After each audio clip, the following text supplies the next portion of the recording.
This is the story of what happened in the town of Misterei, West Darfur, Sudan, on and around the 28th of May. As told by those who experienced the horror. بقى الهجوم بيضربوا رجال نساء أطفال والحريق في الهلة البيوت اللي فيه جيش. As filmed by those who bragged about it as the town was burned to the ground.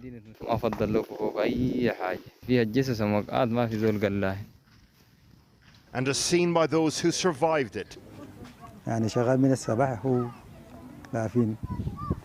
And those whose loved ones did not.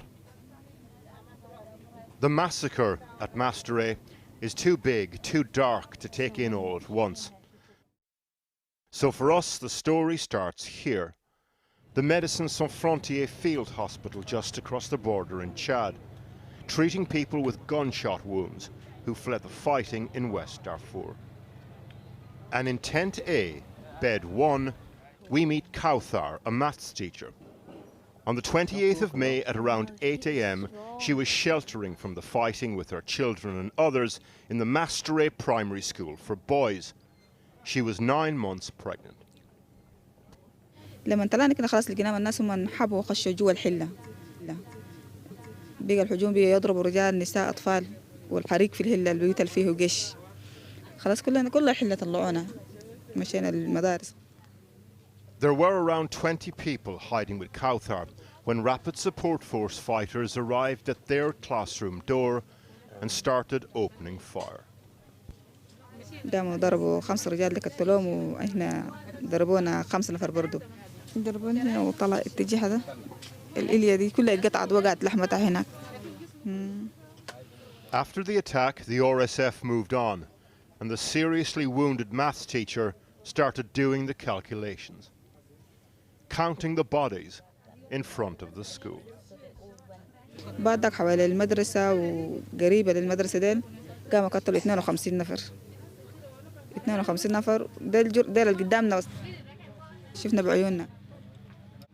We don't know how many of the dead were combatants hiding in the school, but similar testimony gathered by Human Rights Watch indicates that of the 52 people killed, at least 28 ethnic Massalit were summarily executed by the RSF in the school complex that day. يلا طبعا في خرطوم ده بدوا الحكومة بيقولوا شنو دعم السري، لكنهم في القرية ده قاموا عملوا مشاكل قبلية. Kauthar went on to tell us that the fighter who shot her was shouting out the Arabic equivalent to the N-word as he opened fire.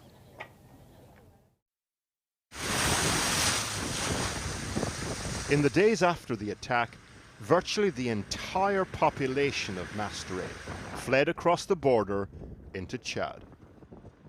And as part of the exodus, Kauthar, her children, and her husband, Faiz. They all moved to one refugee camp. It's a long and bumpy road, but thankfully we have a guide. Kauthar's husband is bringing us there.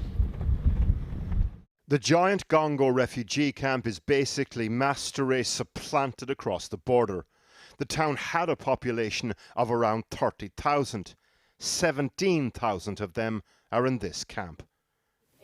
And all day long, under the shade of this sycamore fig tree, people queued up with their stories of atrocities. They showed us pictures of the dead, charred bodies burned in their homes. And there was video. تاريخ 2023 شهر 6 يوم 1 الخميس. هذه هي مدينة مستري. We were told that this was shared on an RSF WhatsApp group. We have verified that it is Misterei. The commentator is bragging that there's nothing left of the Massalit town, and using a racist slur implies that this is about revenge for attacks by Massalit militia. جماعة بقتلوا الناس بذبحوا الناس ذبح الآن وما تدان ما تدان. The Massalit fighters, vastly outgunned and outnumbered, were led by the governor of West Darfur, who was from the town. He was eventually captured and on the 14th of June was killed. مدينة مستري ما فيها أي حاجة فيها الجثث ومقعد ما في زول قلاها. This satellite image shows the town with a population of around 30,000 on the 24th of May. The attack on the school, remember, happened on the 28th. By the 29th of May, the whole town is burning. The killing didn't stop at the school. Plumes of smoke clearly visible. Back under the sycamore fig tree, the head teacher of Kowthar's school is in the queue. He helped to bury the 52 bodies that his maths teacher counted earlier that day. And during that process, news came through of his own loss, again and again. سمعت أنه شقيقي انضرب. قلت موقعه وين؟ وصف لي المحل. كنت ماشي عشان ما نتأكد.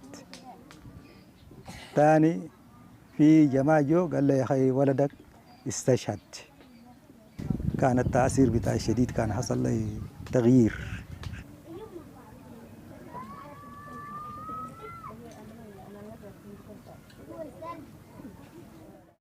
The town of Misterei is just 5 miles from where its population are now living as refugees, on the other side of the mountains, which you can see here in the distance. And this is why people were hiding in that school in the first place. The majority are from the African Massalit tribe. The Massalit had their own militia defending the town. And with the Sudanese armed forces distracted in Khartoum, Rapid Support Force fighters, an Arab militia, started to surround Misterei. They vastly outnumbered the Massalit militia, moved from neighbourhood to neighbourhood towards the centre, burning and killing as they went, until they eventually arrived at the school. Residents described a first wave of RSF fighters attacking the town in vehicles with heavy weapons. After that, a wave of militia on horseback from Arab tribes. It was the latter that ended up at the home of this man's 75-year-old father, in the house on his own at the time. هجموا معه في بنات اثنين ومعه راجل واحد. Sadiq is one of the town's leaders. He says ethnic conflict may have been the clarion call, but his father was killed for his land and possessions. قال له أنا ما ماشي. خلاص جد طوالي جلدوها بالسيطان. بعدك بالسكين طعنوا راسه. وشال منه أي حاجة. الجلاليب واللاسو ذاته. الغيارات بتاعه ذاته شالوه. It's hard to get your head around the so many ways so many people died in the town of Misterei. Just one town in West Darfur. Thousands have died during the genocide in 2003 and now again. And so we return to Kowthar, shot in the back, close to her due date. Because every one of those killed had a name, including Kowthar's stillborn baby boy. نعم سميته محمد. والله اني اسفه اني بنسالك اسئله صعبه. مش كده اصلا المآسي عشناه من هناك كده. الجنه ان شاء الله.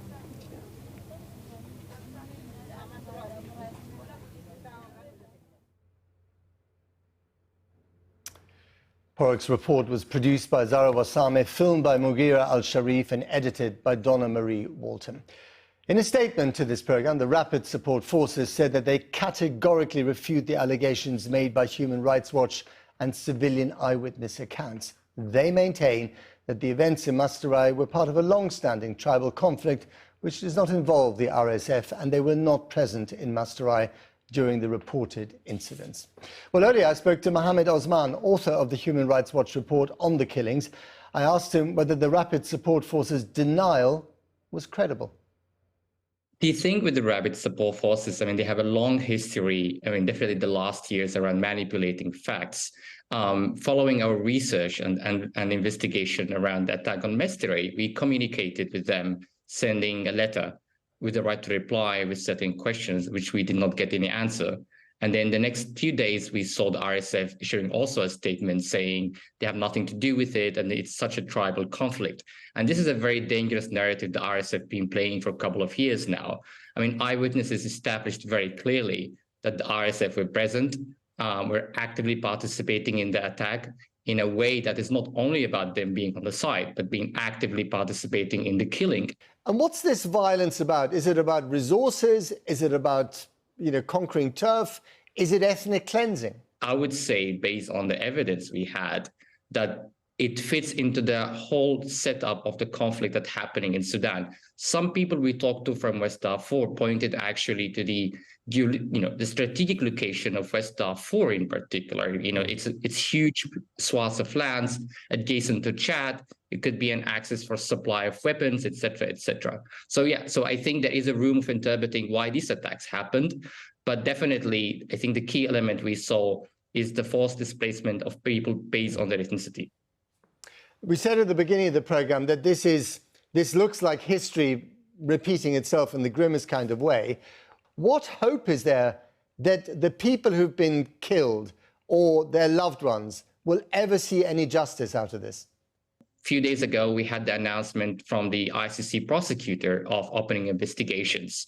I think hope is there. I think what is important to see is a process of investigating, collecting evidence in which victims and survivors of violence actually see the process, even if it's not happening tomorrow or next month or next year. I think it's the process that allows survivors to tell their stories. It's still a remarkable process to have. There has also been the suggestions from the other side that the killings in Misterei might have been a revenge attack for an attack launched by the Massalit militia against them.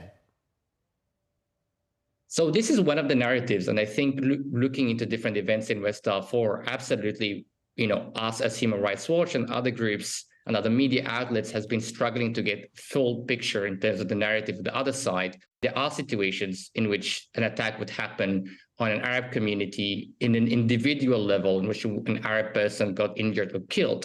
But the response to it is very different, because the response is what we're seeing is heavy level of mobilization of hundreds, if not thousands of fighters, heavy weaponry involving the RSF weaponry. So in a way, even if it's possibly that could be some attacks happen from the Massalit community, it's incomparable in the level of destruction, the damage, and the intent that end up displacing, tens of thousands of population.